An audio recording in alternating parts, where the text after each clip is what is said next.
Bienvenue dans notre série des paroles de motivation. Notre chaîne YouTube, Josaphat Mambweni TV. Que mon Dieu vous soit favorable. Shalom, shalom, bien-aimés dans le Seigneur, qu'on se retrouve encore dans cette série de paroles de motivation. C'est votre frère Josaphat Mambweni, chanteur et prédicateur de l'Évangile. J'habite en République démocratique du Congo et spécialement dans la province du Congo central, dans la ville historico-portière de Boma. Voilà. Dialunda. Ça, c'est dans ma langue maternelle. Dialunda, qui veut simplement dire, quand on gagne son argent, et que l'on commence à dépenser, on doit penser à épargner. Tout ce qu'on gagne, on ne le dépense pas. Tout ce qu'on gagne, on ne le consomme pas. Quand on gagne son argent, il y a des dépenses à faire, mais pensez à épargner. Voilà, c'est un peu ça le thème de la motivation d'aujourd'hui. Que Dieu vous bénisse pour le peu de temps et l'attention que vous nous accordez pour vous transmettre les vérités divines. Nous sommes dans Luc chapitre 15, de 11 à 14. Je vous le lis. Il dit encore, un homme avait deux fils. Le plus jeune dit à son père, « Mon père, donne-moi la part de bien qui doit me revenir. » Et le père leur partagea son bien. Peu de jours après, le plus jeune fils, ayant tout ramassé, partit pour un pays éloigné, où il dissipa son bien en vivant dans la débauche. Lorsqu'il eut tout dépensé, une grande famine survint dans le pays, et il commença à se trouver dans le besoin. Oui, les festivités de Noël et de Nouvel An approchent. Je sais que ce sont des moments de débordement, ce sont des moments où beaucoup de foyers, beaucoup de jeunes, beaucoup de responsables ont misé, ont épargné et travaillent dur pour que l'on puisse fêter. Et je tiens d'abord à vous signifier que dépenser ce qu'on a gagné, c'est pas mauvais, c'est votre droit le plus légitime. Aller en vacances avec toute la famille, dans un restaurant, dans un supermarché, faire un petit voyage avec les amis, une petite escapade, tout ça, c'est votre droit légitime. Ce sont les fêtes et ça vient une fois dans l'année. Donc dépenser, c'est tout à fait légitime, tout à fait normal. Et là où nous intervenons dans cette motivation, c'est pour vous conseiller. Parce que dans les périodes de fête, il y a des débordements, il y a des choses qui se passent et les gens oublient que les fêtes passent et que la vie doit continuer. Il faut retenir, les fêtes passent, mais la vie doit continuer. C'est le même conseil que je prodigue aux mariés. Quand ils se marient, il y a des dépenses qui sont faites, mais lorsque la fête finit, tout le monde rentre chez lui, les mariés se retrouvent aideux et la vie doit continuer. C'est un peu ça. Alors, ce jeune homme voit son père et dit, écoutez, moi j'ai besoin de quelque chose. Je veux ma part dans l'héritage. Il n'a pas attendu que son père meure. C'est là la logique. On peut hériter que lorsque votre parent est décédé.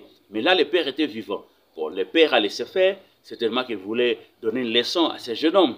Donc, il a gagné légalement son argent. Il a demandé et le père lui a donné. La Bible dit, et le père, le partageant son bien. Il a pris sa part. Donc, comme toi, tu travailles, tu as dans les affaires, tu as la débrouillardise, tout ce que tu gagnes comme revenu, te revient normalement. C'est ton argent. Tu peux en faire ce que tu veux. C'est ton argent. Et moi, je viens avec certains conseils importants. Alors, que dit encore la Bible? Peu de jours après, le jeune fils ayant tout ramassé, parti pour un pays éloigné. Là, il faut bien souligner, tout ramasser. Ce jeune homme n'avait pas la notion d'épargne. Il a tout ramassé. Quand on gagne l'argent, il faut savoir garder un peu. Ouvrez un compte à la banque. Cherchez une petite caisse.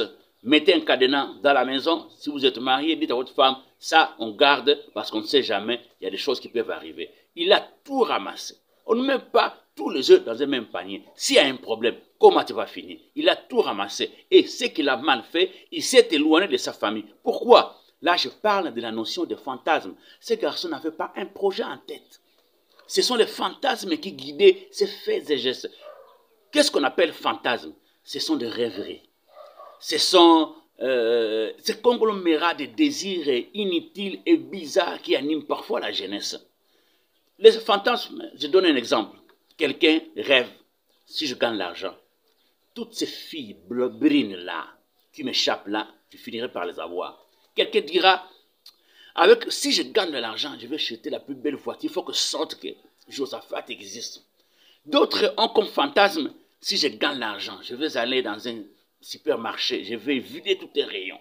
Un autre dira, si je gagne l'argent, j'irai dans tel bar, je vais faire de dos à gauche, à droite. Quelqu'un dira aussi, si je gagne l'argent, je dois aller faire ceci et cela. Ce sont des fantasmes. Et surtout, je tiens à tirer les oreilles à la jeunesse suite aux fantasmes. Les fantasmes sont budgétivores. Les fantasmes, ce ne sont pas des bons projets.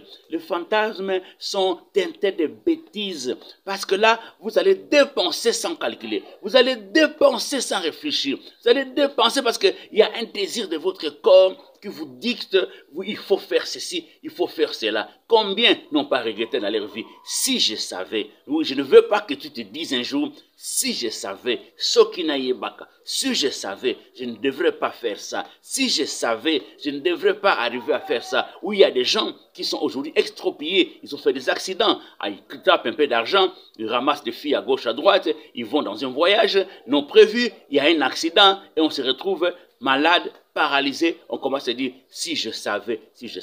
Écoutez, il y a un dicton qui dit, les temps passés ne reviennent pas. C'est parti, à moins que Dieu vous accorde une seconde chance. Mais quelle relation a-t-il avec ce Dieu pour qu'il t'accorde une seconde chance? Là, il faut réfléchir. Il a tout ramassé, il a coupé les ponts avec sa famille. Bien-aimé, si Dieu te bénit, si Dieu te lève, si Dieu te donne un bon travail, ce n'est pas une raison pour couper les contacts avec les amis, avec ta femme, avec tes enfants, avec tous ceux qui habitent dans le quartier. Non, l'argent ne doit pas faire de toi une forteresse pour que tu ne puisses pas parler avec les autres. Oui, Dieu a dit, il n'est pas bon que l'homme soit seul. Les hommes qui sont à côté de toi, ce sont eux qui vont faire une meilleure lecture de ta personne, qui peuvent te conseiller, fils, retourne dans le droit chemin. Ce garçon a coupé les ponts avec sa famille, il est parti. Fais attention avec les fêtes, ne coupe pas les ponts avec ta famille. Dia, Lunda, apprends à épargner. On ne dépense pas tout. Les fêtes passent, la vie doit continuer. Nous approchons des fêtes, faites attention. Un autre conseil, la Bible dit, où il dissipa son bien en vivant dans la débauche. S'il y a deux choses qu'on doit éviter dans la vie, en période de fête, c'est les dios gagnants. Un dio budgétivore. Quand on parle de débauche, on parle de la femme, on parle de la boisson. Ces garçons, c'était là, ces fantasmes. Vivre loin de la famille, au moins là, le père ne me verra pas. Il ne me fera pas des reproches. Je veux faire ce que je veux. Oui, tu te dois faire ce que tu veux, mais fais attention. La vie a ses limites. La vie a ses principes. La vie où le monde ne te feront pas des cadeaux. Fais attention. Les gens vont te suivre à cause de ton argent. Mais s'il y a un pépin qui arrive, ils vont te fouiller. Tu crois que ceux qui t'entourent, ils t'entourent pour ton bien? Tu crois que ceux qui t'approchent pour ton bien? Ils s'approchent de toi parce que tu as l'argent. Ils s'approchent de toi parce que tu as encore une certaine aura. Mais lorsque cette aura tombera, lorsque cet argent tombera, tu finiras comment? Les amis vont fouiller. Ce garçon est tombé dans la débauche. C'est sans un dio budgétivore. C'est comme de l'essence. Tu sais, avec $1000, si tu trompes dans les femmes et les boissons, en 2 heures, tu peux brûler $1000. Hein? Tu le sais. Il y a des gens qui sont capables de brûler $10 000 en une journée sur les femmes et sur la boisson. La débauche. Budgétivore. Ce garçon a fait un mauvais calcul. Il a tout dépensé dans la débauche. Eh bien aimé dans le Seigneur, Dia, Lunda, apprends à épargner. La Bible dit dans le livre de Jacques, qui sait ce qui arrivera demain? Un incident peut arriver. Il y a des événements dans la vie qu'on ne maîtrise pas. Il y a des choses dans la vie qu'on ne peut pas maîtriser parce que c'est au-dessus de nous. Nous ne voyons que ce que nous voyons avec nos yeux. Mais ce qui se cache après, nous ne le voyons pas. Ce qui va arriver demain, ça on ne le sait pas. Et quand un incident arrive, on ne sait pas où me donner de la tête parce qu'on n'a pas épargné. Non, c'est une honte. C'est une honte, ces garçons. La Bible dit, lorsqu'il tout dépensé, une grande famine survient dans ce pays. Ouah, une calamité est tombée. Une grande famine. Bien-aimé dans le Seigneur, apprends à épargner. Même s'il y a un événement inattendu qui arrive, tu sauras y faire face.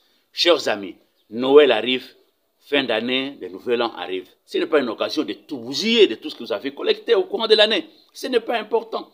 Fais ce que tu peux faire au minimum, mais apprends à épargner. Je dis à une personne, apprends à épargner. Dia Lunda, que Dieu vous bénisse. N'oubliez pas de vous abonner, de partager ce message pour que les gens ne sombrent pas dans la folie, pour qu'un jour ou demain ou en 1er janvier, qu'ils ne puissent pas mettre la tête, les mains dans la tête pour dire que si j'avais su, ce qui n'a pas qui, que Dieu vous bénisse. Soyez dans le Seigneur. La Bible dit, réjouissez-vous, je le répète, mais réjouissez-vous dans le Seigneur. Cela sera bénéfique pour vous. Que Dieu vous bénisse.